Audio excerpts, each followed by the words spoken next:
Arun Solomon ചേരുന്നു. അരുൺ, വലിയ വരുമാനമൊന്നുമില്ലാത്ത സ്ത്രീകൾക്ക് വീട്ടിലെ പുരുഷന്മാരോടോ മറ്റാരോടോ ചോദിക്കാതെ സൗജന്യമായി ഒരു പൊന്മുടി യാത്രയൊക്കെ നടത്തി വരാമെന്ന് ആലോചിക്കുമ്പോൾ തന്നെ അതെന്തൊരു രസകരമായ പദ്ധതിയാണെന്ന് നമ്മൾ പറഞ്ഞു പോകും. പക്ഷേ പൊന്മുടിയിലേക്കുള്ള വഴി നമുക്കറിയാം. ഈ ബസ്സുകളിലെ തിരക്കിപ്പോൾ കൂടിയിട്ടുണ്ടെന്ന് ദൃശ്യങ്ങളിൽ നിന്ന് തന്നെ ബോധ്യപ്പെടുന്നതാണ്. അപ്പോൾ എങ്ങനെയാണ് ഈ വളയം പിടിക്കുന്നവരുടെ അവസ്ഥയും ഈ ബസ്സുകളിലെ ജീവനക്കാരുമൊക്കെ എന്താണ് പറയുന്നത്? വലിയ റിസ്ക് എടുത്തുള്ള യാത്രയാണോ ഇപ്പോൾ നടക്കുന്നത്?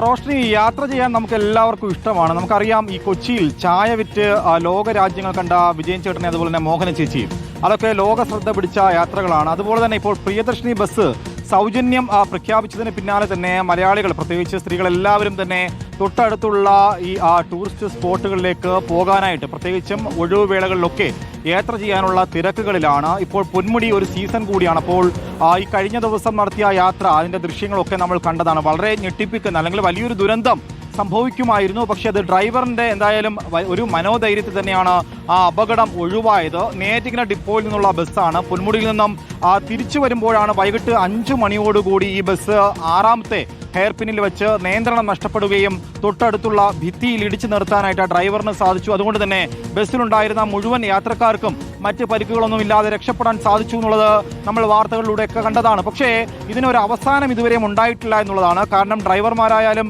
കണ്ടക്ടറിനോ ഇത് നിയന്ത്രിക്കാൻ പറ്റുന്ന ഒരു കാര്യമല്ല. ഇപ്പോൾ എല്ലായിടങ്ങളിലും ഇത് ഒരു പൊന്മുടിയുടെ മാത്രം കാര്യമല്ല. ഇത് ഒരു പ്രത്യേകിച്ച് ഇപ്പോൾ നിലവിൽ ഉയർന്നിരിക്കുന്ന ഏറ്റവും പ്രധാനപ്പെട്ട ഒരു ആവശ്യം, ഈ പ്രിയദർശിനി ബസ്സിൽ പ്രത്യേകിച്ചും ഇങ്ങനെയുള്ള അപകടം പിടിച്ച ടൂറിസ്റ്റ് സ്പോട്ടുകളിലൊക്കെ യാത്ര ചെയ്യുമ്പോൾ തന്നെ അവിടെ യാത്രക്കാർക്ക് ഒരു പരിധി നിശ്ചയിക്കണം. അതിൽ സർക്കാർ അടിയന്തരമായിട്ട് ഇടപെടണമെന്നൊരു ആവശ്യമാണ് നിലവിൽ ഉയർന്നിരിക്കുന്നത്. കാരണം പൊന്മുടിയിലേക്ക് ഈ ബസ് വരുമ്പോൾ തന്നെ അവിടെ പോലീസ് ഉദ്യോഗസ്ഥരുണ്ട്, ഫോറസ്റ്റ് ഉദ്യോഗസ്ഥരുണ്ട്.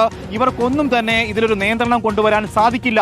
അവിടെ KSRTC അധികൃതർ അല്ലെങ്കിൽ വകുപ്പ് അതിൽ കൃത്യമായിട്ട് ഇടപെട്ടുകൊണ്ട് തന്നെ ഇതിനൊരു നിശ്ചയിച്ച് ഇത്ര യാത്രക്കാർ മാത്രമേ കടത്തിവിടാൻ സാധിക്കുകയുള്ളൂ എന്നുള്ളൊരു പരിധി കൊണ്ടുവന്നാൽ മാത്രമേ ഇങ്ങനെയുള്ള വലിയൊരു ദുരന്തം ഒഴിവാക്കാൻ സാധിക്കൂ. കാരണം 22 കൊടിയ വളവുകളുള്ള ഒരു പ്രധാനപ്പെട്ട ടൂറിസ്റ്റ് സ്പോട്ടാണ് പൊന്മുടി.